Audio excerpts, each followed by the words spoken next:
Capítulo 11 do livro Celebração da Disciplina, vamos falar sobre adoração. Adorar é vivificar a consciência com a santidade de Deus, suprir a mente com a verdade de Deus, purificar a imaginação com a beleza de Deus, abrir o coração ao amor de Deus, consagrar a vontade ao propósito de Deus. Isso quem falou foi William Temple. Entrando aqui nos tópicos do livro, a primeira visão é sobre o que é a adoração, e a leitura bíblica João 4:23 nos lembra que a adoração ela deve ser feita em espírito e em verdade. Então, quando nós adoramos, nós precisamos tocar o Espírito de Deus que está dentro do nosso espírito. É o Senhor quem nos atrai, é Ele quem nos convence, nos chama, nos convida, né? Então, a adoração é uma reação à oferta de amor que o Senhor deu para nós. Também as formas, os rituais, os métodos humanos não produzem adoração, porque a adoração maior não é o cantar, o orar e o louvar, a forma está em segundo plano. Então, para que haja uma verdadeira adoração, é necessária essa questão do nosso espírito estar aberto ao toque do Espírito de Deus. E qual é o objeto da adoração? Em primeiro lugar, só a Ele darás culto, que é o que está lá em Mateus 4:10. Não terás outros deuses além de mim, é o que fala em Êxodo 20:30. E a gente pode achar que a idolatria é só curvar-se a outros deuses, né? Como o caso lá do povo quando saiu do Egito, que criou um bezerro de ouro, mas não é só isso. O autor fala aqui que quando a gente abriga pensamentos indignos sobre o Senhor, é uma forma errada de adoração, e por isso a gente tem que buscar a resposta de quem é Deus. Ver quem Ele é nos conduz à confissão. Isso está lá em Isaías 6:5. Quando a gente busca, né, quem o Senhor é, vem na contrapartida o quão pequeno nós somos e reconhecemos os nossos pecados. E aí também o que Ele fez por nós, porque Ele é um Deus que age, como Romanos 12:1 vem nos falar. A prioridade da adoração é o próximo tópico. Então reforça, né, lá em Marcos 12:30 que a gente deve amar em primeiro lugar ao Senhor. Né? E depois vem o serviço. Né? O serviço brota da adoração. A atividade é inimiga da adoração. Então a gente pode achar que o muito fazer nos aproxima do Senhor, mas é totalmente o contrário. Né? A gente vai ver mais para frente a necessidade de sossegar a nossa alma. Né? E esse ativismo pode ser um dos nossos maiores pecados. Deus está conclamando sua igreja de volta à adoração. O próximo tópico, preparando-se para a adoração. Então aqui tem alguns passos. O primeiro deles, a expectativa santa, né, é a voz de Deus. Aí a leitura bíblica lá de Moisés nos lembra que ele ouvia a voz de Deus, do próprio Deus, quando ele entrava no tabernáculo. E os cristãos primitivos também, né? Eles tinham a presença sublime, gloriosa, vitoriosa do Deus vivo, né? Mesmo após a morte e ressurreição do Senhor, eles tinham a presença viva de Jesus. E hoje nós temos a Shekinah do coração, né? Então nas nossas tarefas do dia a dia, independente do que estivermos fazendo, a gente pode procurar a presença do Senhor e encontrar a vontade dele, os feitos dele, encontrar a direção do Senhor nos pequenos atos do dia a dia, ver Deus nas pequenas coisas. E é essa frase aqui, todos os pensamentos podem ser conversas com Deus, é algo muito legal.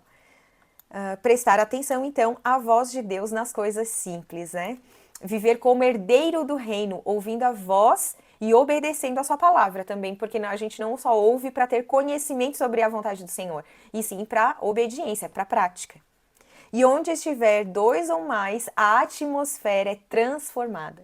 Então ele até lembra aqui que Martinho Lutero falou que sua casa não havia o aconchego ou o vigor, né? Mas na igreja, quando a multidão se ajunta, um fogo se acende e o coração extravasa. Então a nossa adoração em casa, ela é necessária, ela é uma preparação, mas o que acontece lá quando a multidão se ajunta, né? Quando o povo de Deus se reúne, ele chama de interpenetração divina.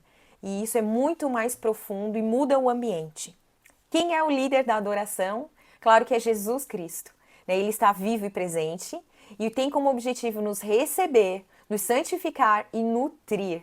Ele vem com o derramamento do seu poder para nos salvar do pecado, então nos perdoa do pecado e vai além, porque a gente pode ser liberto da dominação do pecado também. É um processo que o Senhor vai provocar mudança e transformação no nosso interior. Ele é o líder da adoração, porque somente ele decide quais são os meios que nós vamos usar para o adorar. Ele derrama o Espírito Santo para que a unção divina acenda a chama da adoração, da pregação. Né? O autor fala que um compartilhar, uma pregação sem a unção, sem a presença do Espírito Santo, ativada pela adoração, ela é fria, ela é mortífera, né? Ela não vai produzir efeito nenhum. E pelo contrário, né, quando existe a presença do Espírito Santo, qualquer pregação, por mais simples que seja, pode acender essa chama e transformar as pessoas.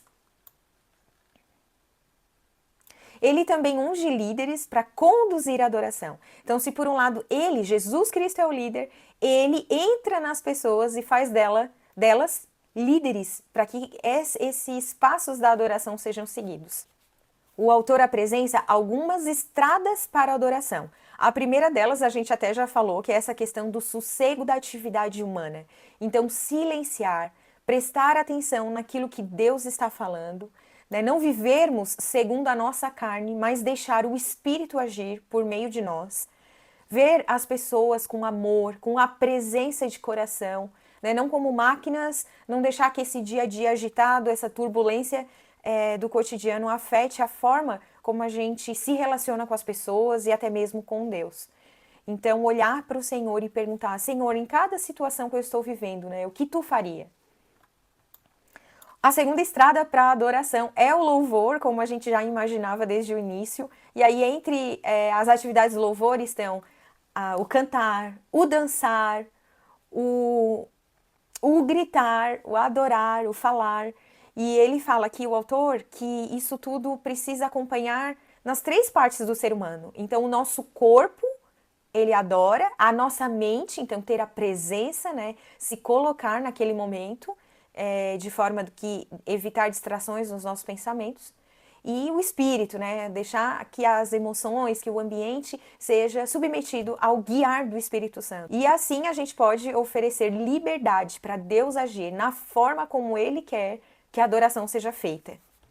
E continuando aqui, tem passos para a adoração, são vários. Né? A gente aprende a adorar adorando, praticando, precisa tomar a iniciativa. E aqui o primeiro passo, pratique a presença de Deus, aquela ideia do orar sem cessar, né? Reservar momentos em particular também para buscar a presença do Senhor. Procure diversas experiências de adoração, então tanto sozinho em casa, entre família, com grupos pequenos, grupos maiores, vá praticando todas as diversas experiências. E prepare-se para a experiência de adoração comunitária. Então, antes de ir para a reunião, examine-se, peça perdão, arrependa-se, tenha o seu momento particular, pessoal, de adoração em casa, para que essa chama, ela só se fortaleça quando você estiver em grupo. Tenha disposição para reunir-se no poder do Senhor. Então, pode ser que aquilo que tu estejas orando, o objetivo da tua adoração, seja manifesto na outra pessoa. Então, por isso a gente tem que entender que é uma só mente, um só modo de pensar, porque ali no grupo o Senhor vai agir nas outras pessoas a partir da gente. Tem uma dependência santa, né, entendendo que a obra é do Senhor, ela não é nossa. Também relaxar diante das distrações, então pode ser que tenha barulho de criança, né, ou alguns outros sons do próprio ambiente, tudo mais. Não deixe que isso tire o teu objetivo principal, né? Ainda que tenham esses incômodos, foque na sua adoração. E o sacrifício de louvor, de novo aqui a questão de que mesmo que você não esteja no clima, né, esteja sofrendo, esteja vivendo alguma situação difícil, ainda assim o Senhor quer que você prossiga na adoração. Seja sincero, fale com Ele, confesse a sua dor e a sua indisposição, mas não deixe de fazer. E por último, os frutos da adoração, que tem muita relação com os frutos do Espírito. Então, o primeiro olhar é que se existe uma expectativa da adoração, ela termina com a obediência. A gente só vai para a presença do Senhor com o objetivo de ouvir a voz dele para obedecer. Né? Adorar é mudar. Eis-me aqui, Senhor, envia-me, né? Que eu possa ser útil nas tuas mãos. E os frutos do Espírito são para vencer o mal com o bem. Por isso a leitura de Colossenses 3,16, que eu vou fazer aqui com vocês. Habite ricamente em vocês a palavra de Cristo. Ensinem e aconselhem-se uns aos outros com toda a sabedoria. e cantem salmos, hinos e cânticos espirituais com gratidão a Deus em seu coração.